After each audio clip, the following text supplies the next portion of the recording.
ইয়াজুজ মাজুজের আবির্ভাব কখন হবে? ধ্বংসযজ্ঞ সৃষ্টিকারীরা এখন কোথায় আছে?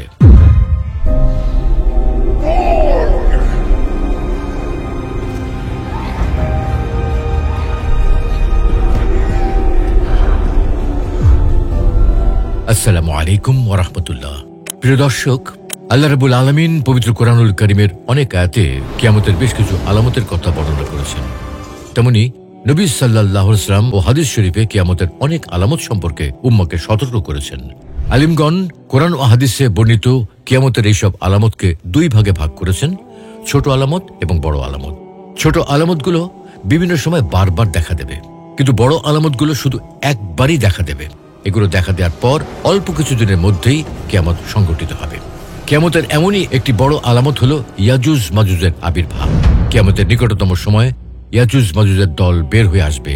এ প্রসঙ্গে আল্লাহ তাআলা বলেন, হাত্তা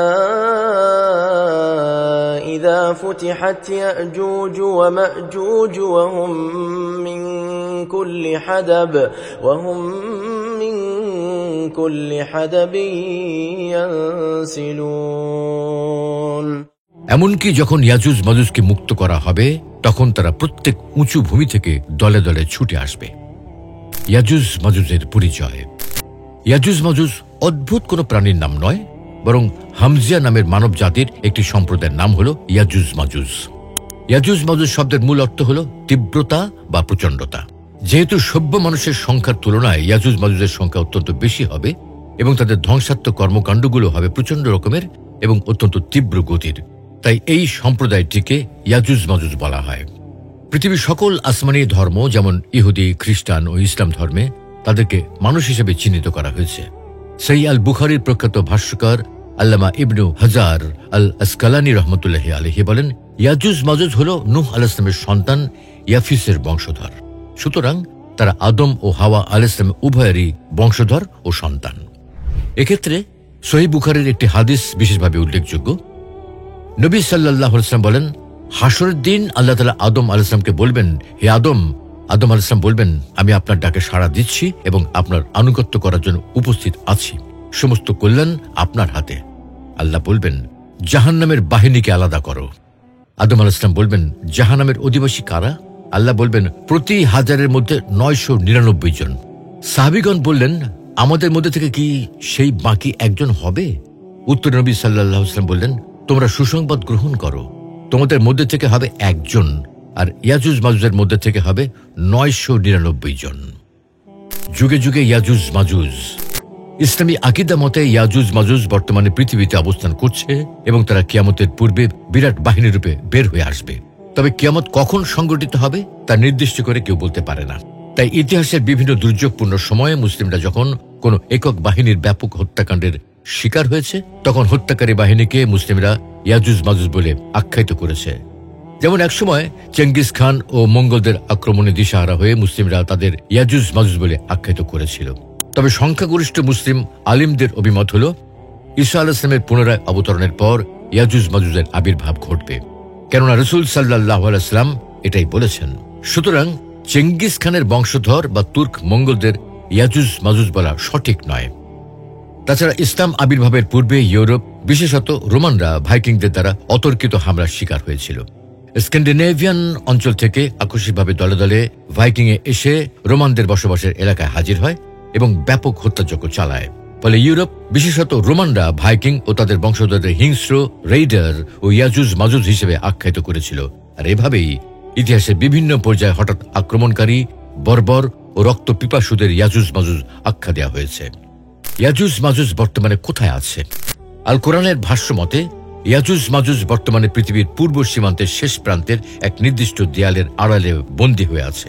ইব্রাহিম আলাইহিস সালামের সমকালীন এবং ইব্রাহিম আলাইহিস সালামের হাতে ইসলাম গ্রহণকারী তৎকালীন রোম ও পারস্যের সম্রাট জুলকারনাইন এই জাতিকে বন্দী করে রেখেছেন।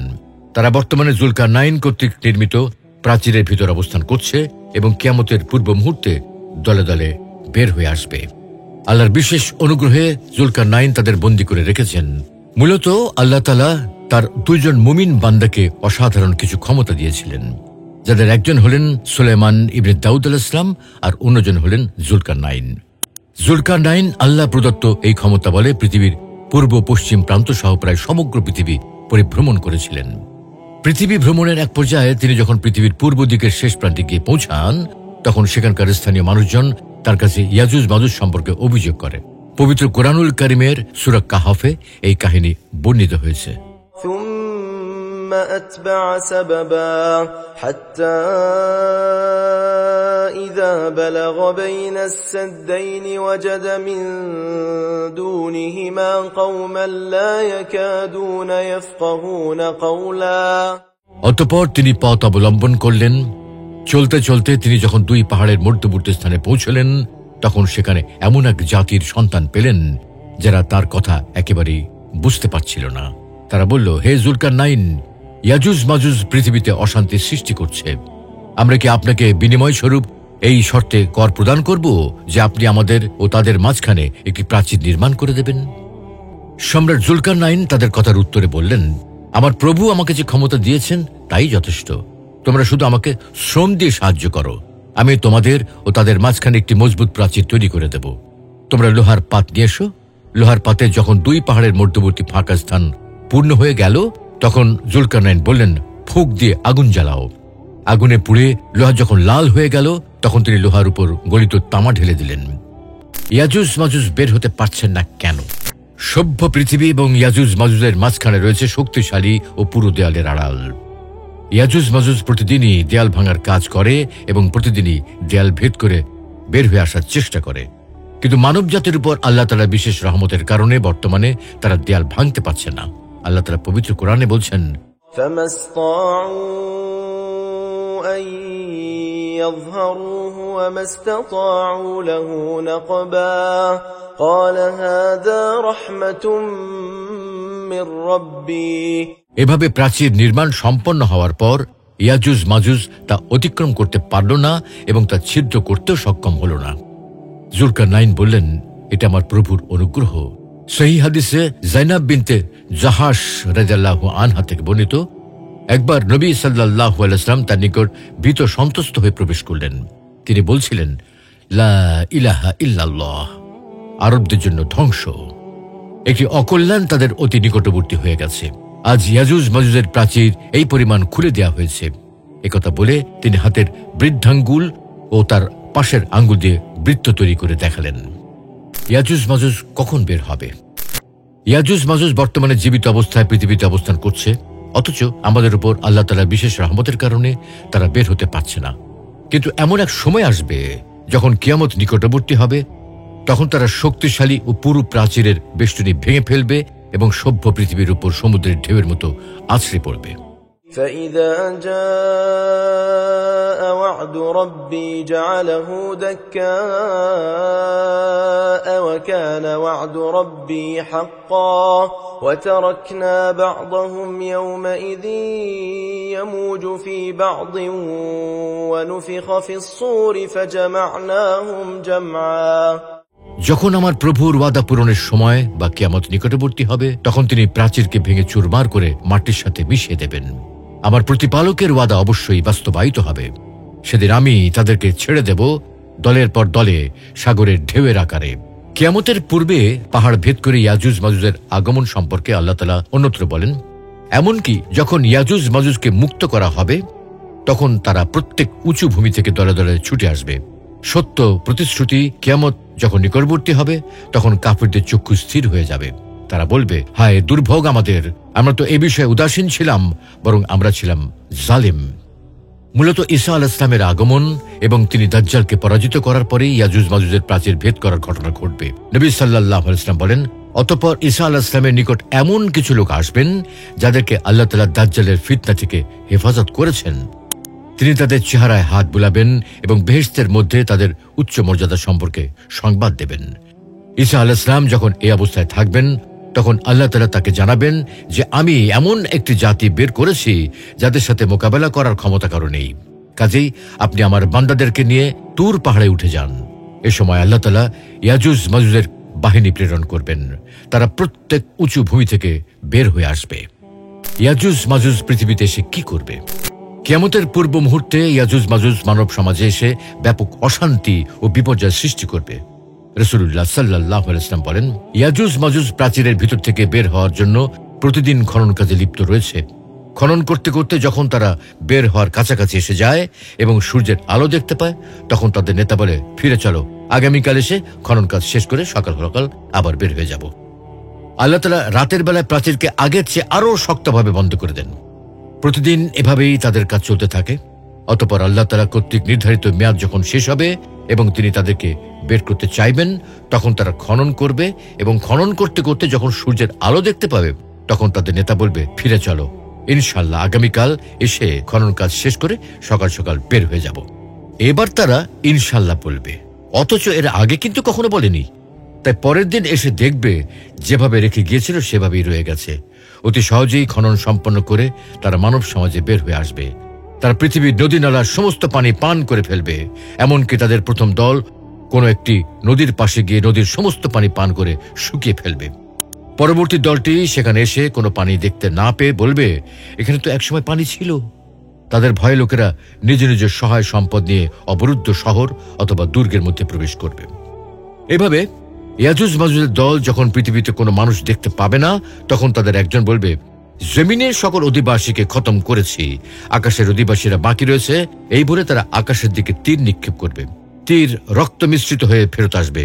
তখন তারা বলবে, জমিনের অধিবাসীদের পরাজিত করেছি এবং আকাশের অধিবাসীদের পর্যন্ত পৌঁছেও গেছি। অন্য একটি হাদিসে বর্ণিত, তারা আল্লাহর নবী ঈসা আলাইহিস সালাম ও তার সাথীদেরকে অবরোধ করে রাখবে। ঈসা আলাইহিস সালাম ও তার সাথীগণ প্রচন্ড খাদ্যাভাবে পড়বেন। এমনকি তোমাদের বর্তমান 100 স্বর্ণ মুদ্রার চেয়ে তাদের কাছে একটি গরুর মাথা বেশি প্রিয় হবে।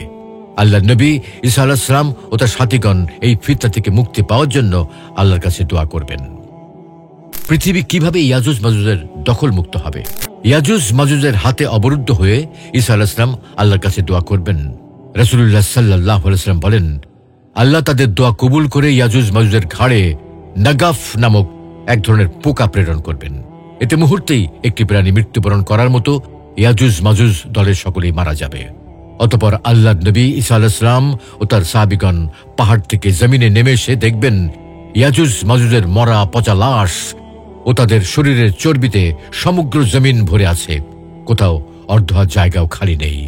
তখন আল্লাহর নবী ঈসা আলাইহিস সালাম ও তার সাথীগণ আল্লাহর কাছে আবার দোয়া করবেন। আল্লাহ তাদের দোয়া কবুল করে উটের ঘাড়ের মতো লম্বা লম্বা একদল পাখি পাঠাবেন। আল্লাহর আদেশে পাখিগুলো তাদেরকে অন্যত্র নিক্ষেপ করে পৃথিবীকে পরিষ্কার করবে। অতঃপর আল্লাহ তাআলা প্রচুর বৃষ্টি বর্ষণ করবেন। এতে পৃথিবী একেবারে আয়নার মতো পরিষ্কার ঝকঝকে হয়ে যাবে। ইয়াজুজ মাজুজ ধ্বংসের পর পৃথিবীর সুখ স্বাচ্ছন্দ্য। ইয়াজুজ মাজুজ ধ্বংস হয়ে যাওয়ার পর আল্লাহ তাআলা পৃথিবীতে বিপুল বরকত দান করবেন। নবী সাল্লাল্লাহু আলাইহি ওয়াসাল্লাম বলেন, অতঃপর আল্লাহ তাআলা জমিনকে ফল ফলাদি ও ফসল উৎপন্ন করার এবং বরকত ফিরিয়ে দেওয়ার আদেশ দেবেন। ফলগুলো এত বড় হবে যে একটি ডালিম একদল মানুষের জন্য যথেষ্ট হবে। লোকেরা ডালিমের খোসার নিচে ছায়া গ্রহণ করতে পারবে। দুধে বরকত দেয়া হবে। একটি উটের দুধ কয়েকটি গোত্রের জন্য যথেষ্ট হবে। একটি গাভীর দুধ একটি গোত্রের লোকের জন্য যথেষ্ট হবে এবং একটি ছাগলের দুধ এক পরিবারের সকলের জন্য যথেষ্ট হবে। অবশেষে মুমিনদের মৃত্যু ও কিয়ামত। ইয়াজুজ মাজুজ ধ্বংস হয়ে যাওয়ার পর মুমিনরা যখন সুখে শান্তিতে বসবাস করতে থাকবে, তখন এক রেশম কোমল বাতাসের মাধ্যমে সকল মুমিনের মৃত্যু হবে। নবী সাল্লাল্লাহু আলাইহি ওয়াসাল্লাম বলেন, এ সময় আল্লাহ তাআলা অত্যন্ত আরামদায়ক একটি বায়ু প্রেরণ করবেন। এই বায়ু সকল মুমিনের বগলে গিয়ে লাগবে এবং সমস্ত মুমিন মুসলিমদের রূহ কবজ করে নিয়ে যাবে। তখন একমাত্র মন্দ লোকেরাই এই পৃথিবীতে বাকি থাকবে। তারা গাধার ন্যায় পরস্পর একে অন্যের সাথে প্রকাশ্যে ব্যভিচারে লিপ্ত হবে। এদের উপরই কিয়ামত সংঘটিত হবে। প্রত্যেক ব্যক্তির মৃত্যুই তার কিয়ামত এবং কিয়ামতের সময় অজ্ঞাত একটি বিষয়। হঠাৎ যে কোনো সময় যে কারো কিয়ামত চলে আসতে পারে।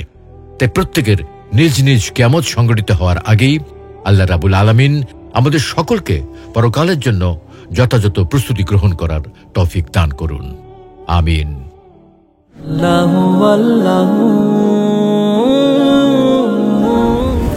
মহাবিশ্ব সৃষ্টির পূর্বে আল্লাহ কি করতেন? কবরের আযাব কি শুধু আত্মার উপরে হবে? ওগো কমলি ওয়ালা নবী সাল্লে আলাইহি। দোয়া কি মানুষের ভাগ্য পরিবর্তন করতে পারে?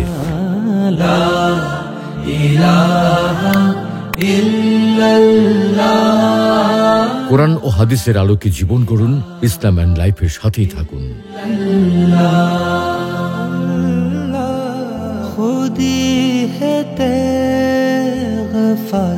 ইসলাম and life, ultimate path of light.